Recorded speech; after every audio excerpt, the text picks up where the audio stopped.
इस कहानी को सुनोगे तो सच्ची दोस्ती निभाना सीख जाओगे। राम और श्याम दोनों गहरे मित्र थे। उनकी इस सच्ची दोस्ती के सभी कायल थे। बचपन से दोनों एक साथ पाराशे लिखे थे। दोनों एक ही गांव में रहते थे। राम जिसके पिता व्यापारी थे, उनके पास खूब पैसा था, इसलिए राम धन दौलत से अमीर था, जबकि श्याम जिसके पेरेंट्स एक गरीब किसान थे। दिन रात श्याम के माता पिता अपने खेतों में मेहनत करते थे, जिसके कारण उनका गुजारा हो पाता था। वे किसी तरह भी अपने बेटे श्याम को पढ़ा लिखा रहे थे। वे अपने मेहनत पर विश्वास करते थे। श्याम का दोस्त राम भी बहुत ही मेहनती था।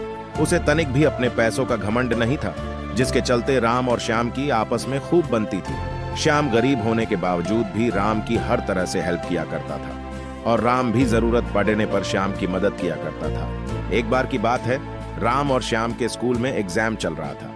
उनका स्कूल जो कि गांव से थोड़ा अधिक दूर पर था, इसलिए राम और श्याम अपने अपने साइकिल से स्कूल जाते थे। लेकिन एग्जाम के दिन राम थोड़ा जल्दी निकल गया तो उसकी बीच रास्ते में ही उसकी साइकिल खराब हो गई। राम ने बहुत कोशिश की उसका साइकिल ठीक हो जाए, लेकिन तनाव की चिंता में उसका साइकिल ठीक नहीं हो पा रहा था, और उसे स्कूल पहुंचने में काफी देरी भी हो रही थी कि इतने में उसका दोस्त श्याम भी अपने साइकिल से पीछे से आ गया और राम को देखकर तुरंत रुक गया और राम से सारा हाल पूछने लगा। और जब श्याम को साइकिल खराब होने के बारे में पता चला तो श्याम ने तुरंत राम से कहा कि यदि मेरे रहते मेरे मित्र को परेशानी हो तो फिर यह मित्रता किस काम की। और इतना कहकर श्याम ने राम को अपने साइकिल ऐसे ही लेकर चलने को कहा। और जब दोनों मित्र को कुछ आगे चलने पर नजदीक गांव में श्याम ने उसका साइकिल रखवा दिया और फिर दोनों एक ही साइकिल पर एग्जाम देने गए। इसके बाद तो राम ने श्याम से कहा कि मित्र, अगर तुम आज ना होते तो मेरा एग्जाम छूट जाता।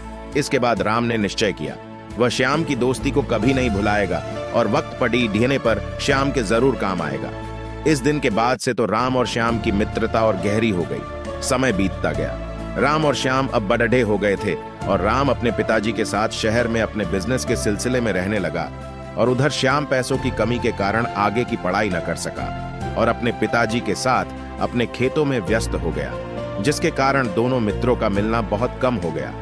लेकिन दोनों एक दूसरे को कभी नहीं भूले।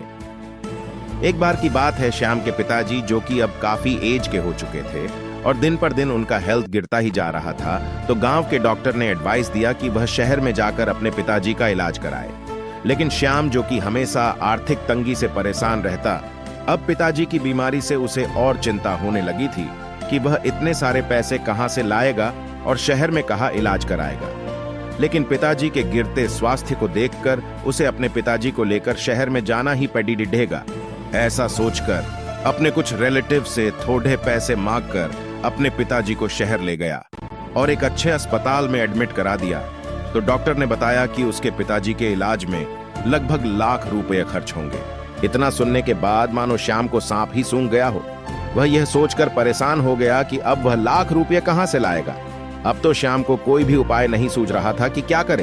वह डॉक्टर से यह बोलकर चला गया कि उसके पिताजी का इलाज जारी रखे, वह पैसों का इंतजाम करने जा रहा है। उधर श्याम पैसों के जुटाने के चक्कर में गांव वापस जाने लगा, और इसी बीच राम को भी गांव वालों से पता चला कि श्याम अपने पिताजी के इलाज के लिए शहर में आया है।